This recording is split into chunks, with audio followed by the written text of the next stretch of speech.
Yo, what's up? Oh. What is up, guys?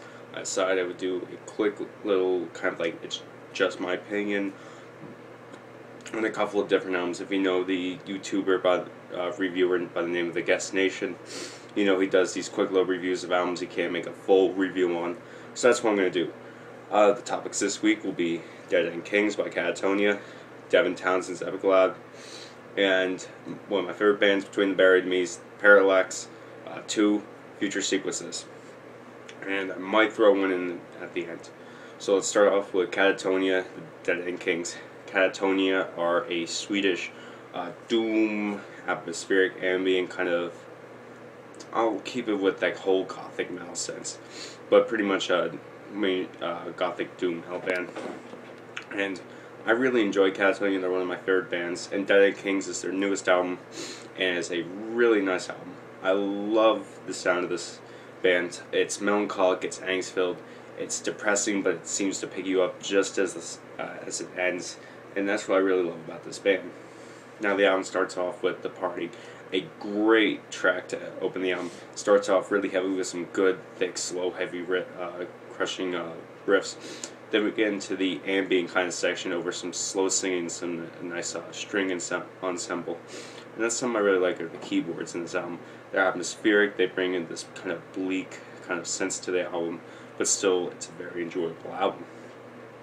Still enjoyable. There's a lot of rhythm bass in this album, especially on the last track, Dead Letters.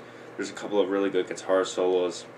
I love the singer's voice. It's depressing, it's mellow, it's full of melody, but at the same time, you know, that depressing kind of clean tone sounds like he's just about ready to give up, essentially. The album's really well constructed. It's simplistic, kind of like with Nine's New Day. It's more simplistic, it's not as much varied in riffing, but what they lack in constant bombardry of new riffs and time signatures, they make up for solid writing and enjoyable songwriting. That's what I really look for in an album, is enjoyable songs. It has plenty of them. Overall, really good. I really enjoyed this release. I'm sick as hell, by the way. What next? Yes, Devin Townsend. Now, I saw Katatonia and Devin Townsend about a week ago. I love both bands. And this is his newest CD, Epic Lab. Now, when I first heard the CD, I thought of a sense of a mixture between Kai and Addicted, his first two kind of solo project albums. I really love both of those, and this album kind of represents that you got some of the heaviness, but not the overtone, like straight up heaviness of, say, like Deconstruction, but the heaviness of Addicted with some of the softer, more melodic parts of Kai. I really like that. It adds a really nice blend of the music. The songs are a little bit more simplistic here. They're way shorter than anything of Deconstruction, but I think that's really what helps this album. It's long but not overbearing. The drums are really good in this album. I love the guitars. They're kind of this classic rhythm, kind of simplistic riffing, but it's really enjoyable, kind of the same with Katatonia. You know, some really just catchy, fun stuff from him. Obvious one would be like Lucky Animals. My personal favorite is To the North, their opener, just because you have Annie's vocals in there. I love her voice. It's great. She's a great female singer. And it really shows on the re-release of Kingdom too. I really was excited about that to hear it, because you hear the live version from By a Thread with her vocals on it. It's orgasmic, and it really shows. If I have one complaint about this album, is that it's not really varied kind of riff-wise. There's nothing really over-the-top crazy, like say Ziltoid or Deconstruction. But it doesn't really need that. It relies on simple, fun, enjoyable, melodic songwriting, and that's what I really enjoyed about it. Great release. Next up, probably the final one, will be Between the Buried and Me's, Parallax Part 2, or 2, Future Sequences. I'm a huge Between the Buried and Me fan. I love these guys. Colors is one of my favorite albums of all time. Same with The Great Misdirect. And this kind of picks off where what was it called? Hypersleep Dialogues leaves off. One thing I noticed, the production is increased. The last album it kind of sounded like Sound Circus a little bit, because it was a bit more raw.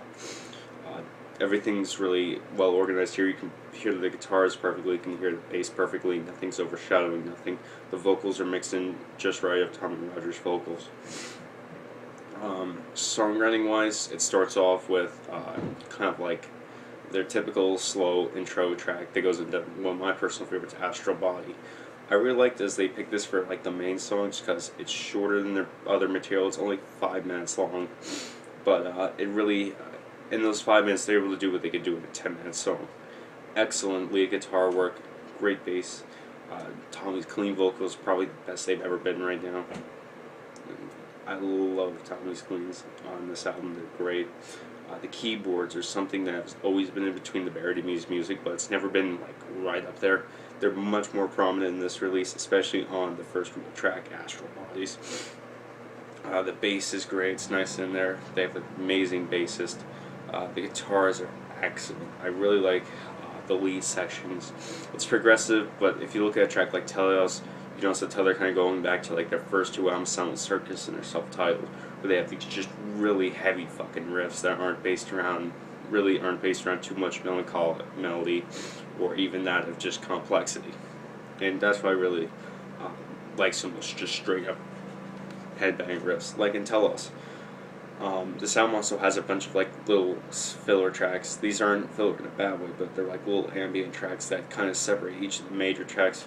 I like that, kind of breaks it up, doesn't make it as repetitive, going from one long prog epic to another. You get this nice little section of just comfortability.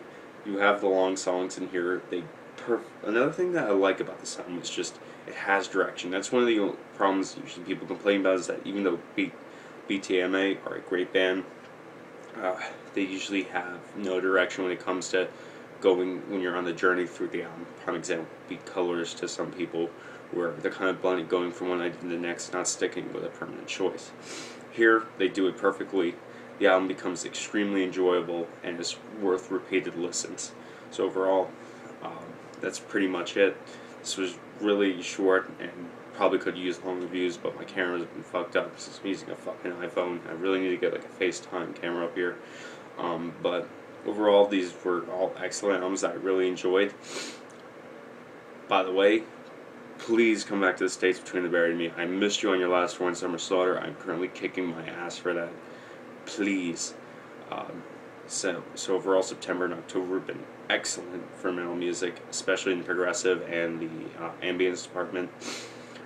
Subscribe and comment. Keep it metal.